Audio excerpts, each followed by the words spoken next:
Assalamualaikum warahmatullahi wabarakatuh. Sugeng rawuh sedulur, sugeng pepanggihan malih kalian Mazda wonten channelipun Mazda Channel. Mugi jenengan sami sedulur tansah dipun paringono sehat selalu, panjang umur lan dipun paringono lancar rezekinipun. Amin ya rabbal alamin. Filosofi sedulur, filosofi dari bentuk tangan Eyang Semar Badranaya niku.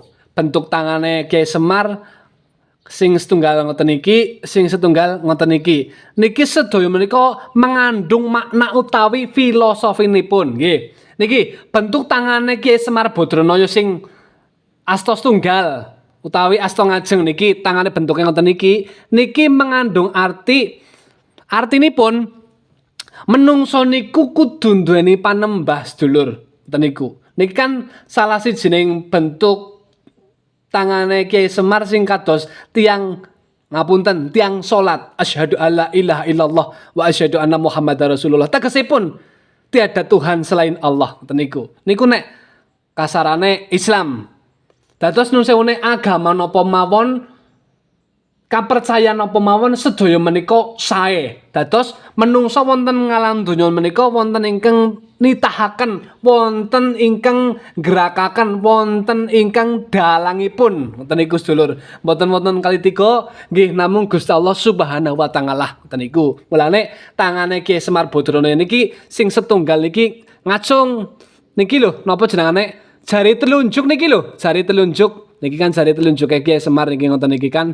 Lah bentuknya ngoten niki nggih niku. Niki mengandung filosofi kudu duweni panembah ingkang yekti agama napa mawon niku sedaya sae. Ngoten niku. Terus niki sing wingking astane Kyai Semar Badranaya niku gegem ngoten niki. Niki juga mengandung arti dadi menungso niku aja seneng melok milih gendong lali, aja seneng keselak barang kang melok kesusu palang kok dadi keselak-selak, aja seneng medhit kasarane sedulur. Lah niki seneng dono driyah, seneng preweweh dados menungso niku sing dermawan marang sepadaning tiyang agesang. Lah mulane di bentuk gambaran niku gegem ngoten iki dadi menungsa niku aja seneng gegem, aja nun sewune apa-apa niku kepengine diregem dhewek ngoten niku sedulur. Niku dadi seneng menungso niku kudune tangane sing begar, seneng weweh, seneng sidako, seneng dronodriyah marang sepepadaning titah. Ngoten niku sedulur. Tangane niku sing begar, ampun sing gegem ngoten iki. Nek gegem ngoten iki mboten wonten begare ngoten niku nggih. Nggih kaya niku lah pokoke nggih ngoten niku. Nah niki artinipun sebuah bentuk dari tangan Kyai Semar Badranaya sing teng ajeng ngoten iki.